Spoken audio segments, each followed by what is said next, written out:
Buenas tardes. Vamos a abrir pantalla y a comenzar con la clase complementaria de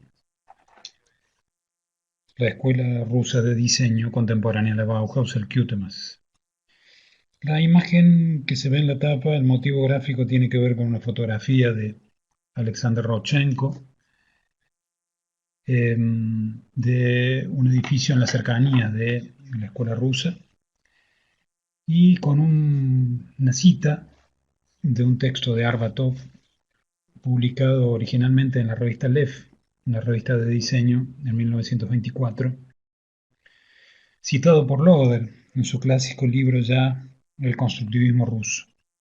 Decía Arbatov, en función del perfil que se buscaba de este nuevo profesional del diseño o de la construcción, para ser más específicos en la terminología, decía esta nueva misión no podía ser llevada a cabo por el antiguo tipo de artista aplicado ni por el antiguo tipo de ingeniero.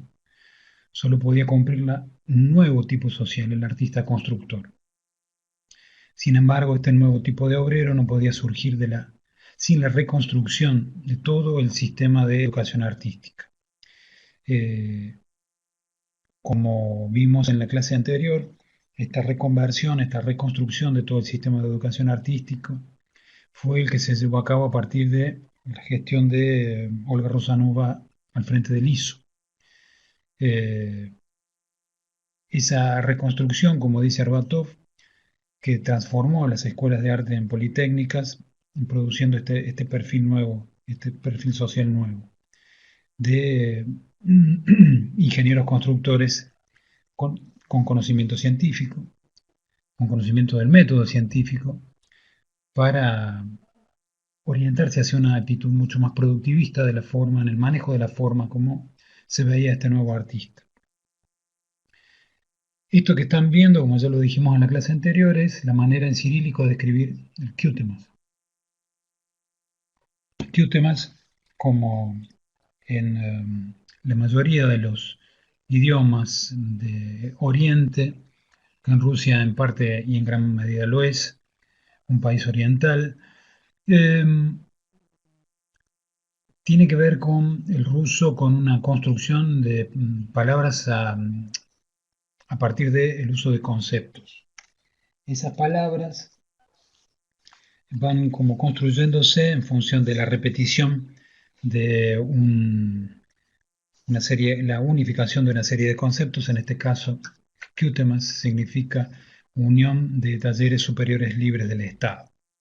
Esa es la significación.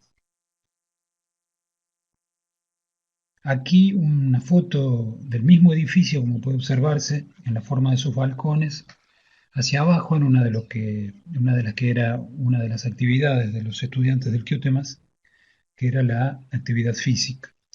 En ello también vemos un paralelo con la Bauhaus. En la Bauhaus también, fundamentalmente a partir del año 27, en el edificio de eso se empieza a hacer actividad física. Seguramente, creo yo, sin ningún lugar a dudas, a partir de los intercambios de información que surgían entre las dos escuelas.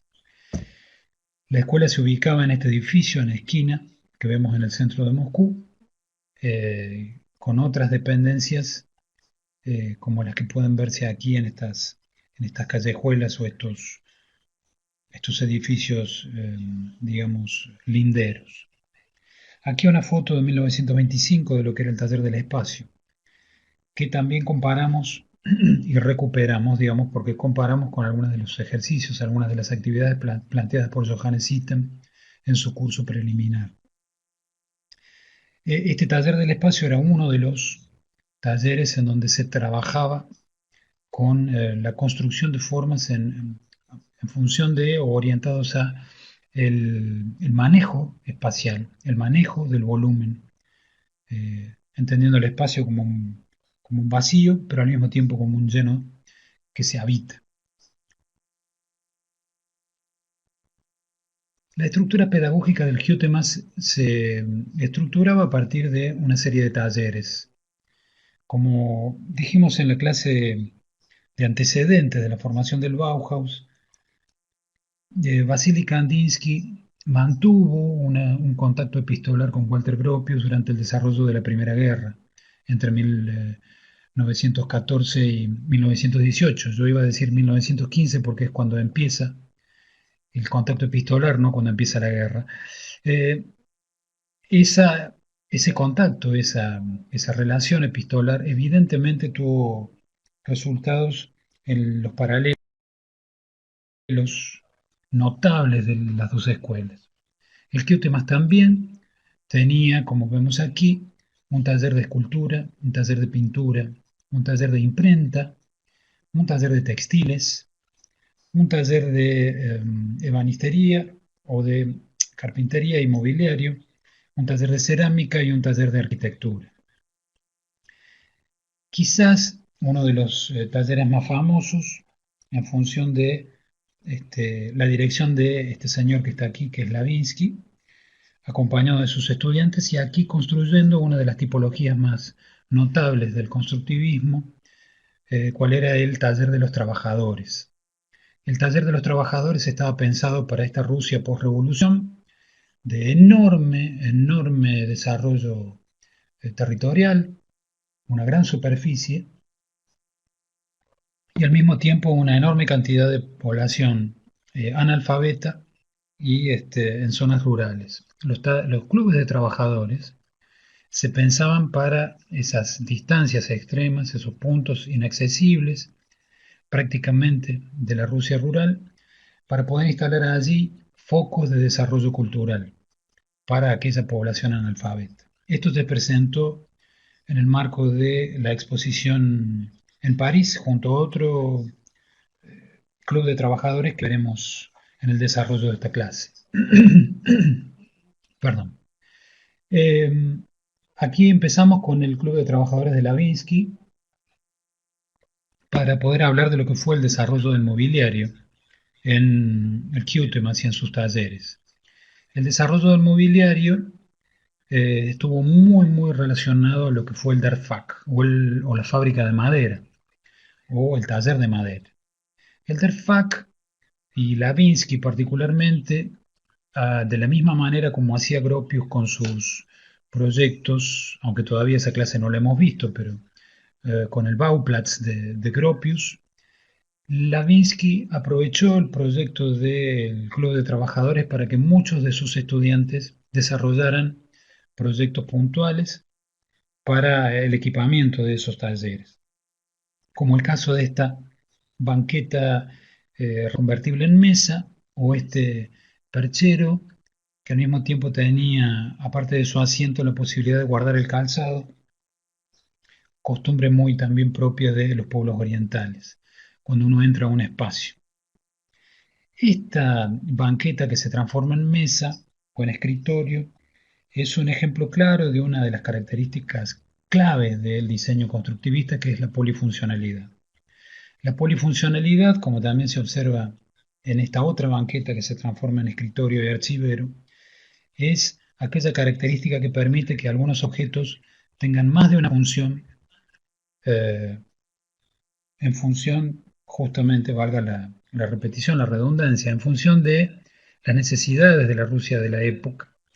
Una Rusia post-revolución que tuvo una enorme población rural que se traslada a la ciudad en búsqueda de mejores oportunidades de trabajo y esas ciudades se vieron atestadas. Muchas casas que habían sido eh, propiedad de familias muy acomodadas pasaron a ser, a modo de nuestros conventillos a principios del siglo XX en Argentina, en Buenos Aires, el hogar para muchas familias. Entonces era necesario concentrar a algunas familias, a una familia completa, en una habitación o en dos habitaciones. Esta es una imagen de un banco de carpintero, un estudiante trabajando en el DERFAC. Esta polifuncionalidad empieza a observarse, por ejemplo, en esta hermosa versión de Cuna Sillón. Lamentablemente hay muy pocos datos de los autores de este tipo de trabajo. Eh, Sotnikov, si no recuerdo mal, es el el autor de esta cuna. Galactionev también es uno de los estudiantes más nombrados. Eh, pero lamentablemente el acceso a archivos en su momento, cuando se editó el material que Loder usó para su libro, era todavía limitado. Quizás hoy podríamos saber un poco más a partir de otros documentos, pero no hay nuevos libros. Este es otro ejemplo clarísimo de esta polifuncionalidad. Mesas para lo que podrían ser habitaciones de artistas, ingenieros, arquitectos, diseñadores que tenían esta enorme cantidad de funciones superpuestas y podían servir como tableros de dibujo, espacios de guardado, acá claramente para disponer de un repertorio importante de herramientas de dibujo, pero del otro lado una mesa común. Esto, que podría ser un escritorio que se repliega, un escritorio biblioteca, que se repliega y al replegarse se esconde en la pared de manera de poder utilizar el espacio para otras funciones. Aquí el mismo caso de escritorio visto desde el otro ángulo, simplemente con otra, con otra perspectiva. El Dermetfac, las fotos que veíamos recién, que eran previas a 1925, aquí en 1928, en lo que ya luego fue el QTime, una transformación del QTMAS en un instituto a partir del año 1927. Dato que van a encontrar en los libros de historia, que es significativo, pero digamos solo en cuanto a el cambio de dirección y algunas modificaciones a nivel pedagógico. Aquí trabajando con modelos a escala para lo que era el tema de trabajo de mobiliario. El Dermetfac también, o la carpintería, en el trabajo de alumnos, insistimos con modelos. Otro de los talleres más importantes del QTMAS era el MEDFAC, eh, quizás más fácil de deducir el origen de su palabra, que viene de fábrica de metales o taller de metales. Aquí con una dobladora, con una fresa, perdón, y en otro caso de polifuncionalidad donde se combina una cuna o cama pequeña con una mesa de apoyo. Aquí en un muy bello ejemplo de diseño sistémico para lo que podría ser, lo que seguramente fue un equipamiento para exposición o para lo que podrían ser en el club de trabajadores el guardado de libros o la atención al público en esta especie de isla. El MEDFAC también, en este caso con un trabajo en banco para poder repujar algunas piezas, y una bella sonrisa ahí en uno de los estudiantes. El QTMAS tuvo también un grupo de profesores y profesoras que pasaron a la historia por su importancia dentro de lo que es el mundo del diseño, el mundo en este caso específico de la enseñanza del diseño. Uno de ellos fue Vladimir Tatlin, que se lo ve aquí parado, acompañando a sus estudiantes en el taller de dibujo del QTime. Tatlin fue un diseñador muy prolífico. Lo vimos en la clase anterior con su caso del Monumento a la Tercera Internacional, pero en verdad era un diseñador que se movía excelentemente en el campo del mobiliario, de la indumentaria y del diseño como vemos acá, del diseño de textiles y también eh, en otros campos que tenían que ver ya con la arquitectura puntualmente y con algunas otras estas ramas del diseño. En esta fotografía de 1923-1924, modelando su ropa con el molde, o el, la moldería de lo que sería ese tipo de prendas tan austeras, pero muy adelantadas a la época. Fíjense, estamos hablando de la década del 20. Tatlin aquí, en este caso, modelando y mostrando un abrigo diferente. Yo tuve la posibilidad de tener hace unos 30 y pico de años una campera hecha a partir de la moldería de Tatlin, No lo supe hasta muchos años después. Era una campera con características muy interesantes. Era verdaderamente grande para poder, con los fríos extremos de alguna de las geografías propias de la Rusia, del poder trabajar o vestir alguna ropa por debajo de ese abrigo.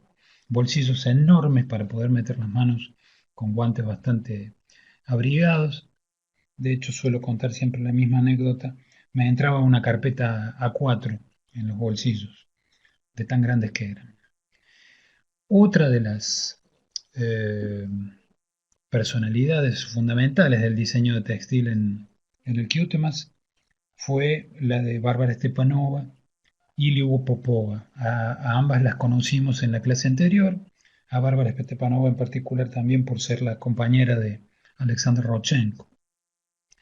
Bárbara Stepanova y Liuba Popova experimentaban a partir del diseño de ropa de modo sistémico. Era muy necesario en esa época y es verdaderamente adelantado a la época, a la historia del diseño textil, esta concepción de ropa combinable. Hoy es para nosotros absolutamente normal y común tener un pantalón jean en un placar que puede combinarse con innumerable cantidad de blusas, remeras, sacos o camperas. En aquella época no era concebible, la ropa se construía en una unidad de saco, pantalón, camisa y algunas opciones para corbata en el caso de los hombres, y en el caso de las mujeres de manera parecida, digamos, con zapatos, carteras, sombreros, sombrillas y vestidos todos combinados. Bárbara Stepanova y Liu Popova trabajaron también con ropa deportiva. Este ejemplo lo van a encontrar en el libro de Loder y en el diseño específico de textiles. Recuerden también que vimos una fotografía en la clase anterior en donde veíamos a Stepanova vistiendo uno de esos diseños. Aquí en ropa de trabajo de 1921 y un diseño de textiles. Tuvimos un alumno que construyó la prenda completa y ya encontraremos en algún momento esa foto, porque me puse esa ropa, la vestí a partir de una moldería escasa, ¿no? No había como mucho dato, pero fue muy feliz el resultado. No de mi ropa, no de mi vestimenta, no de mi modelaje, sino de la ropa en sí. Aquí Bárbara Stepanova en su escritorio trabajando. Muchas de las fotos las muestran fumando, gran fumadora. Fíjense en el diseño de pack de los cigarrillos, que van a luego poder observar en algunos otros ejemplos que vamos a mostrar hacia el final de esta clase. Stepanova y Liu Popova también trabajaron con el teatro como laboratorio de pruebas. La muerte de Tarelkin fue una obra para la que el taller de indumentario y mobiliario del Kyotemas trabajó para lo que sería la escenografía y el diseño de indumentaria. Aquí en una ropa muy similar a la que veíamos recién en azul como ropa de trabajo.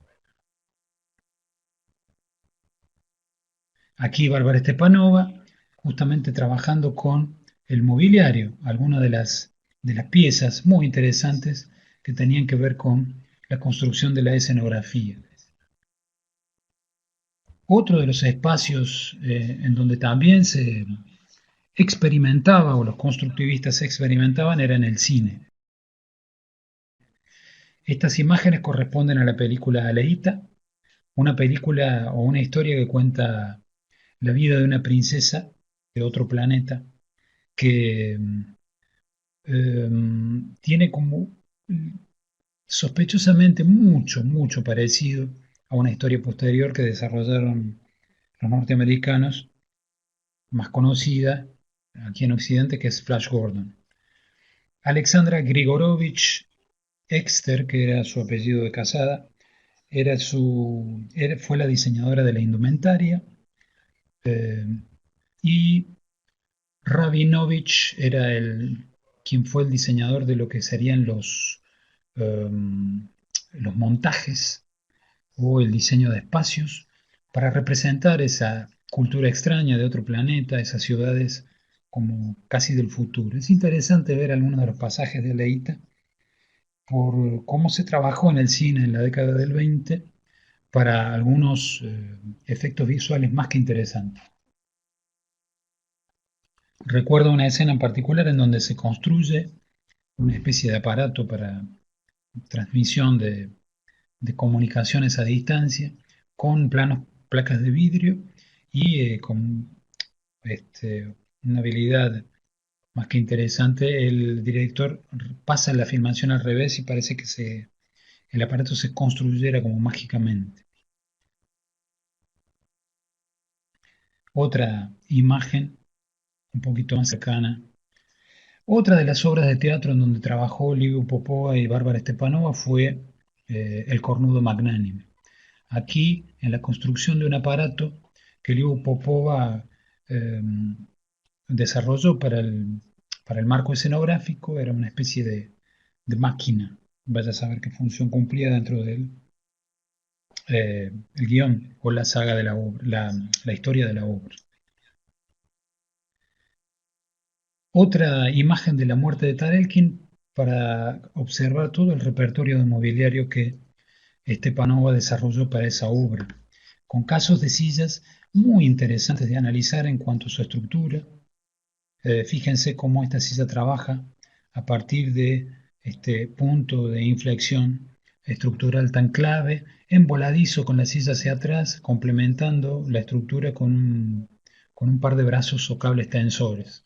Muy, muy interesante desarrollo de Bárbara Stepanova, aquí con una especie de columpio, que si mal no recuerdo lo vimos en la clase anterior, y demás. Aquí esa misma escenografía, pero ya habitada por sus actores, actuada por sus actores.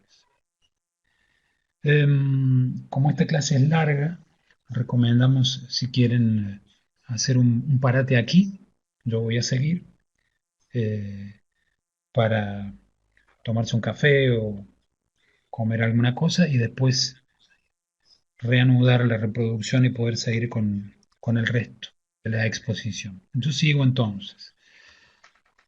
Vamos a ver ahora un caso más que interesante dentro del diseño constructivista, que es el radioorador o el radioorator. Ya habrán eh, claramente advertido que es una palabra a la que queremos mucho porque tiene que ver con un espíritu de difusión multimedia. Entonces, así como nuestro sitio WordPress se llama Radiorator, también se llama Radiorator nuestro sitio en Instagram. Y en su momento, hace un tiempo, cuando lo manejaba yo, lo que pasa es que estoy bajado, estoy bastante alejado del Facebook. También el sitio Facebook se llamaba Radiorator. Klutzis, Gustav Klutzis, fue un diseñador, miembro del QTMAS, que tomó ese espíritu también presente en el monumento de la Tercera Internacional para volcarlo sobre una estación mucho más chica en dimensiones y en proporción como era el Radiorator. El Radiorator era una eh, suerte de estación de radio, de estación de proyección de imágenes, de estación de reparto de documentación impresa, de estación también para la posibilidad de un mitin con escenarios para poder un orador hacer sus discursos. Muchos modelos desarrolló Clutsis. eh, Vamos a mostrar a todos ellos simplemente como eh, manera de ilustrar realmente la cabeza que tenía Clutsis a la hora de pensar en esta posibilidad de objeto genial, de objeto multifacético. Pero nos vamos a detener particularmente en también por la calidad de la imagen. También lo van a encontrar en Loader. Aquí al lado hay una escala como para que pueda verse lo que podría ser la altura humana, la proporción del hombre o de la mujer al lado de este aparato, de este bello aparato. Casi todos son de entre 1921 y 1922, por si alguno ya tiene duda con respecto a la fecha. Voy a ir sirviéndome agua. Eh, Como pueden ver allí, El Radiorator tenía esta pantalla que de algún modo se asocia a esa idea que tuvo Tatlin de proyección en las nubes. En esta pantalla se proyectaban mensajes o se montaban mensajes si no había proyección. Esta era la casilla o el púlpito o la cátedra, podríamos decir, a donde se podía subir un orador a dar su discurso. Y esto de abajo no estamos muy seguros si es la escalera de acceso o simplemente yo pienso más que puede ser un mobiliario para la exposición y lo que puede ser la venta o- o reparto de material escrito. El radiorator se repite en muchas ocasiones dentro del QT como proyecto, se pudo materializar muy poco. Aquí hay un símil radiorator, en este caso de Lavinsky, que era un kiosco de revistas que se llegó a construir en el centro de Moscú. Y aquí hay Lavinsky es a quien nombráramos, a quien mencionáramos como el director del taller de arquitectura, recuerden. Y aquí el proyecto de Alexei Gan para lo que fue más un club de trabajadores que un radiorator, aunque tenía justamente a, al radiorator como incluido en lo que sería esta terraza, digamos. El club o esta especie como de restaurante con una clara estética naval, seguramente ha sido pensado para una localidad que haya sido portuaria, con mucho trabajador eh, de la mar, algunos pescadores, y el radiorator era lo que se ubicaba por encima, con estas pantallas, esta posibilidad de, eh, digamos, un escenario o cátedra con bocina y demás elementos propios del radiorator.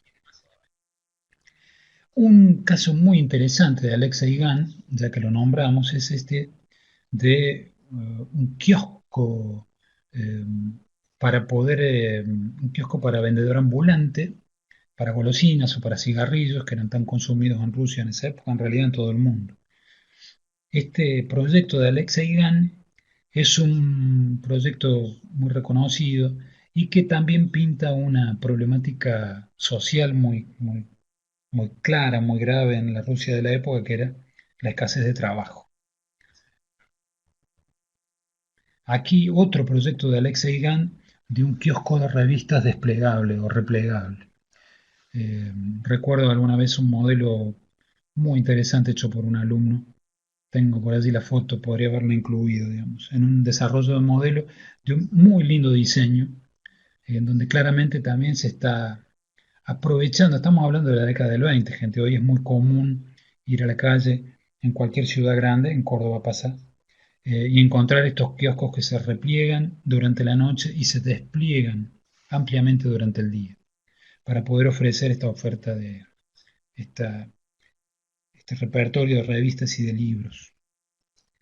Hablando de libros, vamos a detenernos en lo que fue el taller de impresión. Dentro de Qtemas, un personaje importante dentro de ese taller fue Eleazar Lisinski, que ya conocimos por su cuadro de golpear a los blancos con la cuña roja de la clase pasada. Aquí en lo que es la portada de un libro sobre los sismos en arte y en diseño. Como se puede ver acá, entendiendo a partir de algunas palabras que pueden ser fáciles de reconocer, como el constructivismo. El Prounc era una manera de plantear arte constructivo muy propia de Lissiski, el neoplasticismo, el dadaísmo, el suprematismo, el abstraccionismo, el futurismo y el expresionismo. Y aquí se ve la palabra ism como, eh, como remate de todas estas maneras de construir o de trabajar el arte, como dice aquí en alemán. Esto era una especie de catálogo de lo que era esa producción artística entre 1914 y 1924. Lisinski trabajó también con un modelo de libro tipo objeto. En este caso, uno de ellos es el que hizo para Mayakovsky, un gran y conocido poeta ruso, muy reconocido en el campo de la poesía, Mayakovsky es uno de los miembros de aquella vanguardia artística post-revolución en Rusia, muy amigo, muy cercano a Rodchenko y a Lissinsky y a toda esta playa de artistas que andaban por la Rusia de los 20. Mayakovsky hace un libro y Lissinsky se lo edita, se lo diseña como libro objeto, también acompañándolo de estos promos, de estas obras artísticas que planteaba, muy, muy similar en su configuración a lo que podemos haber visto del dadaísmo o de algunas vanguardias de la poesía ortofonética, por ejemplo. Es también notable cómo Lissinsky trabaja con esta idea de índice. Yo no he encontrado antecedentes, pero se adelanta y mucho a lo que luego, en la época en que trabajábamos mucho agendas de papel, hasta entrado el siglo XXI, al menos en su primera década, casi hasta la segunda también, trabajamos mucho con agenda en papel donde se utiliza el tipo de índice para poder acceder a cada una de las letras. En este caso, para acceder a cada una de las poesías a partir de un título y una síntesis gráfica de lo que luego vamos a ver como ilustración de esa poesía. Gran libro objeto. Uno de los casos más significativos del diseño constructivista es sin duda todo lo que se presentó en París en 1925, como el Club de Trabajadores que vimos de Lavinsky. Pero aquí en un club de trabajadores eh, diseñado por Alexander Rodchenko, completo en cuanto a la cantidad de elementos que tenía para el trabajo cultural, para el trabajo de formación, para el trabajo educativo. Lo que se ve al fondo es una mesa de ajedrez, clásico diseño de Rodchenko, una silla en negro y otra silla en rojo, que se van como entrelazando en el tablero a partir de ese tejido del cuadriculado. Muy, muy interesante diseño de silla. Lamentablemente, en este contexto de pandemia no les podemos decir que se asomen a nuestro box 23 en la facultad, pero ahí tenemos un prototipo hecho por Esteban González, un ex alumno ya diseñador. Muy interesante caso de librero, en donde cada uno de los estantes era un prisma de base hexagonal. En todo su desarrollo tenía la posibilidad de mostrar 6 caras en vez de una sola como estante. Y tenían, de este lado no se ve, del otro una manija para poder ir girando. Creería que mostramos un plano de eso en imágenes sucesivas. Esta es una foto de un poquito mejor calidad, pero más chica. Disculpen, me agarro tos y no quiero toser, aunque estoy yo solo acá. Este es el plano de ese librero. Fíjense cómo a partir de la manija puedo ir girando este estante de prisma base hexagonal, como se muestra aquí en detalle, donde cada una de las caras representa ya una posibilidad de estante. Genial diseño de don Alejandro. En este caso es el mismo club, pero en una visión opuesta, digamos, del otro lado, el detrás de cámara de recién, en donde se pueden ver 2 o 3 diseños también muy interesantes. Esta lámpara que Bruno Munari señala y de hecho toma como modelo para hacer una de sus más bellas creaciones, la pueden ver en el libro Cómo nacen los objetos. Una lámpara muy copiada a la de Munari, no así la de Rodchenko. Me parece que está muy bien recuperada, más allá de tener una estructura de madera y unas superficies translúcidas, en realidad el concepto es el que recupera Munari. Aquí en el fondo se puede ver ni más ni menos que un radioarator.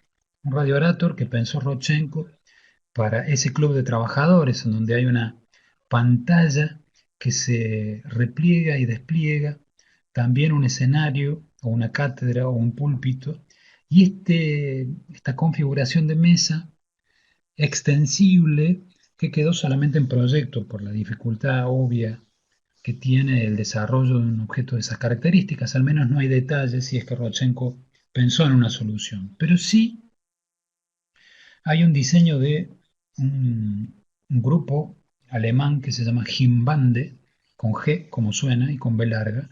Jimbande es un nombre africano que ellos toman.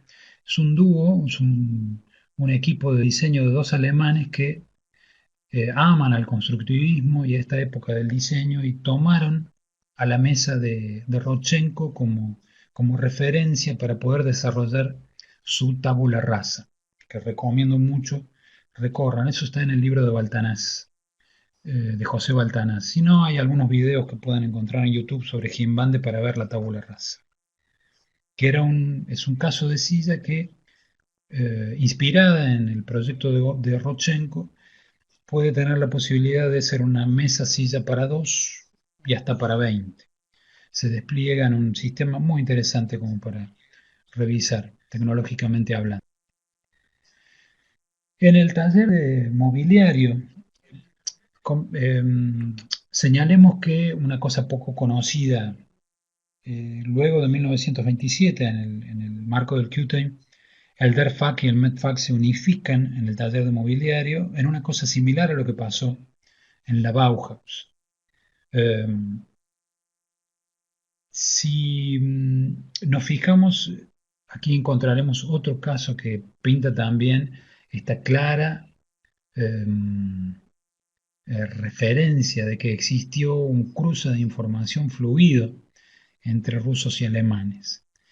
Es conocidísima la versión de silla de caño curvado que Marcel Breuer hizo para la Bauhaus, en realidad para la Standard Model. Eh, ha pasado a la historia como un ícono del diseño, cuando en realidad hubo otros desarrollos similares. Hay uno de Le Corbusier, por ejemplo.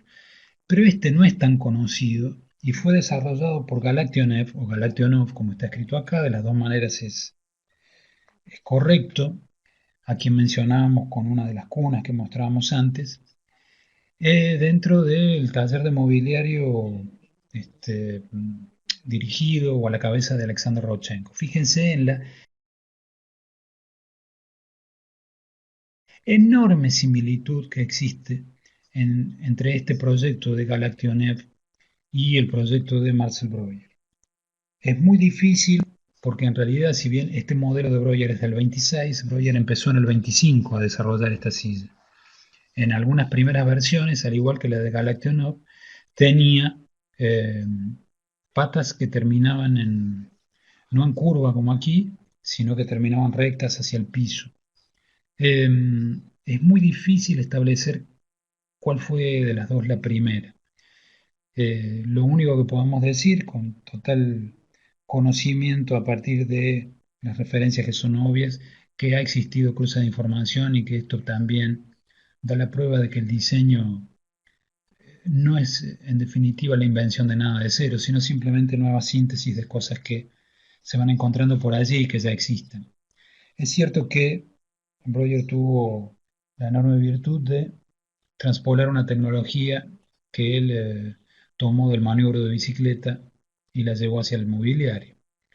Pero de ahí a que sea el gran inventor de todo esto, digamos que simplemente fue uno más de los muchos que hicieron con caño curvado mobiliario en esa época. De hecho, esta silla de Tatlin está hoy recreada en caño curvado por la Standard Model, que en realidad la desmerece muchísimo. En realidad el original era de madera de haya curvada. Tatlin era un gran admirador de Tonet. Y el gran mérito de esta silla también es su diseño estructural, que concentra todo el esfuerzo en un enorme foco o centro de concentración de, de fuerza justamente en este punto. A partir de todo lo que se recoge del peso de la persona es llevado aquí, donde se concentra y de ahí es distribuido hacia las patas. Eh, esta silla de Tatlin también es conocida porque en algunos libros de historia encontrarán que soporta una tonelada de peso. Yo creo que eso puede llegar a ser más fruto de un error de traducción, porque con el solo hecho de que soporte 100 kilos de peso ya es más que suficiente. Este caso de biberón es un biberón, en definitiva, lo que popularmente conocemos como una mamadera, un muy bello diseño en donde ergonómicamente el, Este jarrito se acomoda a, a la concavidad de la mano para que también el calor corporal pueda mantener la temperatura de este líquido que toman los bebés recién nacidos. Este es un desarrollo posterior de Sotnikov dentro del taller de cerámica dirigido por Tatlin en cuanto a una versión que se trabajaba a partir de la posibilidad de desarrollarla en serie, en moldería y también en un diseño sistémico a partir de una bandeja que podía contener 10 de estos biberones para lo que podía ser una madre este, o un padre, digamos, en su crianza del chico durante el día, para poder tener varios. Este es un muy lindo ejemplo de diseño constructivista en cuanto a esto que mencionábamos al principio, esta necesidad de un aprovechamiento al máximo del espacio. Eh, el QTMAS también trabajó asociado a algunos departamentos del gobierno. Esta imagen está sacada del libro de Kenneth Frampton, en donde se ve un trabajo del QTMAS para el Comité de la Construcción del Consejo Económico de la Rusia en 1928 para el desarrollo de lo que era una cocina para departamento, una cocina que ni más ni menos se escondía en dimensiones similares a un placard, se escondía eh, durante las horas de desuso para poder aprovechar el espacio de un departamento muy chico para otras funciones. Este es un muy lindo ejemplo, ya llegando casi al cierre del Kyoto más en 1930, Lisinski, junto con algunos de sus colaboradores del taller de mobiliario, desarrolla una habitación para lo que fue la exposición de la piel en Dresde en 1930. Hay un clásico, eh, cuando mencionamos a Rodchenko y su taller de Club de Trabajadores, o a Lisinski con este caso, o a Lavinsky con el Club de Trabajadores también, siempre se menciona el nombre del maestro o de la maestra, pero seguramente allí hubieron varias cabezas interviniendo y pensando este repertorio de soluciones. Seguramente esa información no ha llegado, como decíamos, por la cerrazón de la Unión Soviética hasta 1989. Tengamos en cuenta que este libro es, si mal no recuerdo, del 81, no, del 88, perdón, poquito antes de la caída del muro de Berlín. Esta habitación para la exposición de la piel es muy interesante en cuanto a varias de sus características. Primero, la famosa, archifamosa y conocida silla de Lisinski, a modo casi de trono para el pueblo. Y con este muro móvil, por eso esta manija y este riel, porque este muro se traslada pivotando sobre esta arista, en lo que vamos a ver aquí en una planta muy original en realidad, por eso está en muy baja resolución, también sacada del libro de Baltanás, donde se ve aquí ese muro dividiendo el ambiente en dos o replegado sobre un costado o por ejemplo abriendo en el medio, abriendo algún tipo de mobiliario hacia uno de los lados y pudiendo ofrecer otro tipo de funciones hacia el otro o replegándose para un lado o para el otro para poder contar con toda la superficie de ese espacio completo para alguna función un poquito más general o de uso de mayor cantidad de gente, digamos. Aquí un desarrollo ya fuera del QTMAS por un diseñador que volvemos a traer a colación, que es Vladimir Tatlin. Tatlin era un apasionado no solo por la obra de Picasso, como ya dijimos en la clase anterior, sino también por una figura como la de Leonardo, ya no un contemporáneo, sino un artista de unos siglos atrás, que el tipo veía con muchísima admiración, al punto de querer desarrollar una de las cosas que también trabajó Leonardo, que fue una máquina para volar. Le Tatlin es la palabra que combina, como decíamos, en esta conjugación de conceptos que utilizan en Oriente para la construcción de nuevas palabras. Letat es la palabra para volar en ruso, que junto a Tatlin configuraba este Letatlin, que era esta máquina para volar. aquí Tatlin probando, no probando, digamos, sino probando al menos ergonómicamente, su máquina que nunca fue probada, nunca nadie voló en ella, lo aclaramos.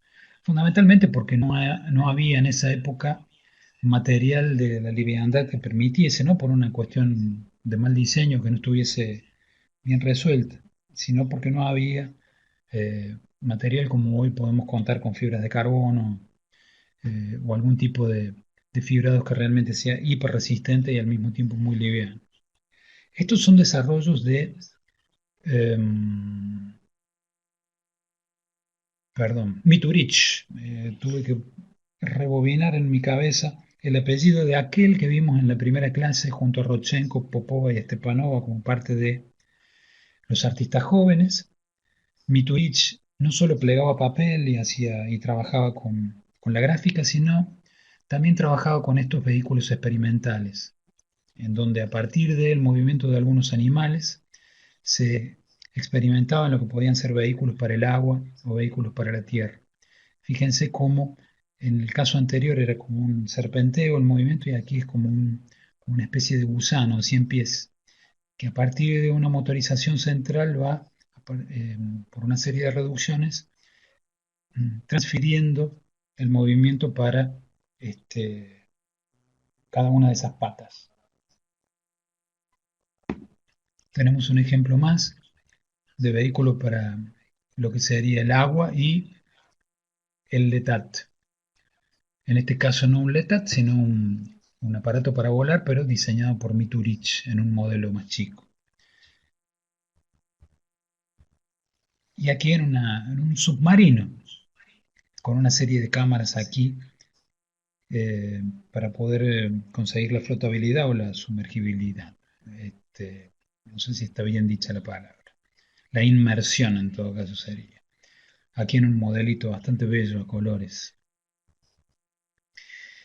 Finalmente nos vamos a ocupar de la gráfica. Rodchenko fue, aparte de un docente dentro del QT, más por fuera de él trabajó en la gráfica y en este caso vinculado al diseño, ya que estamos mostrando lo que sería el número 2 de la revista LEF, una revista de específicamente la temática de diseño que se editaba en Rusia para el año 23, como vemos acá. Mucho del material que Loder usó para su libro fue tomado de la revista LEF, como la cita de Arbatov que mostrábamos en la tapa. Estas son tapas de la LEF. LEF es en cirílico lo que está escrito aquí, que es una sigla que hace referencia a el diseño en particular. Esta es una de las más conocidas, que también van a poder encontrar en un análisis comparativo en el libro de Baltanás. Una de las más conocidas tapas de la LEF, en este caso de la número 3 de Rodchenko. Rodchenko también trabajó en el diseño de imagen corporativa para esa época, o sea que era una cuestión eh, bastante difundida a nivel global. No solo Peter Behrens hacía diseño de imagen corporativa, también lo hacían otros diseñadores en todo el mundo.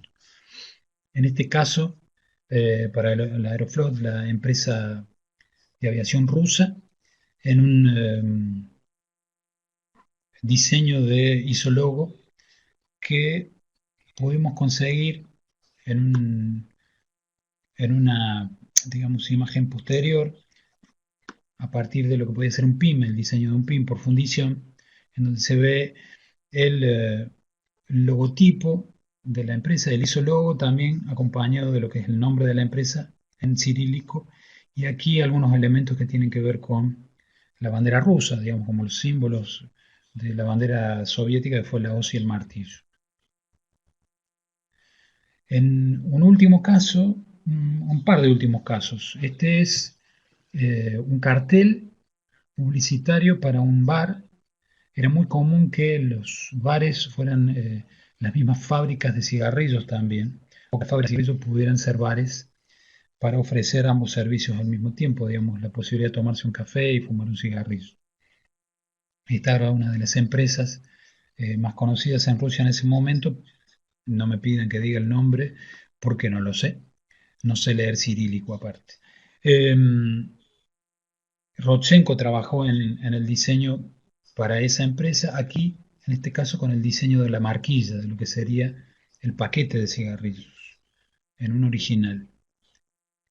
Y aquí sí, finalmente, un caso de diseño de packaging de Rodchenko para juguete de armar, para juguete infantil.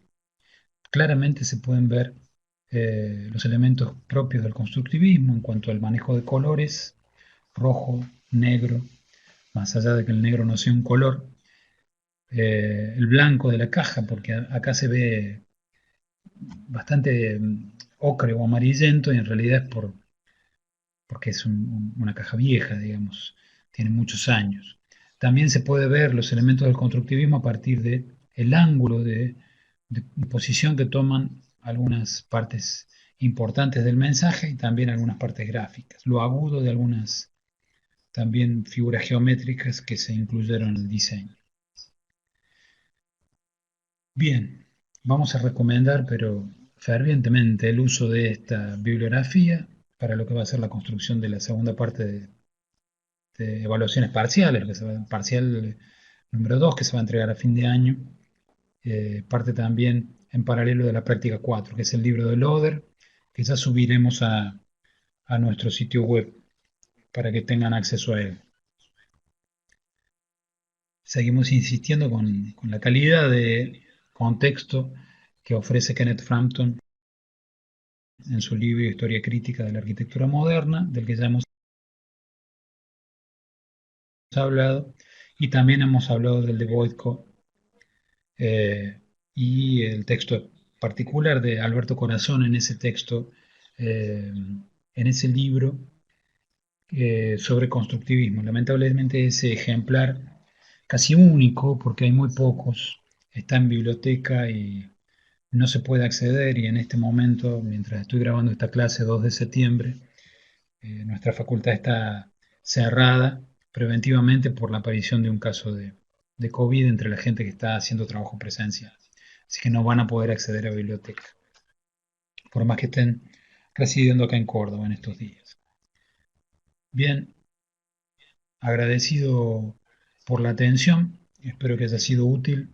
Este tema, el constructivismo, es para mí uno de los más ricos y lamentablemente menos trabajados y conocidos en el mundo de la historia del diseño, cuando en realidad es una de las instituciones fundamentales para lo que conocemos como diseño hoy, para lo que hacemos como diseño hoy, para lo que enseñamos como diseño hoy.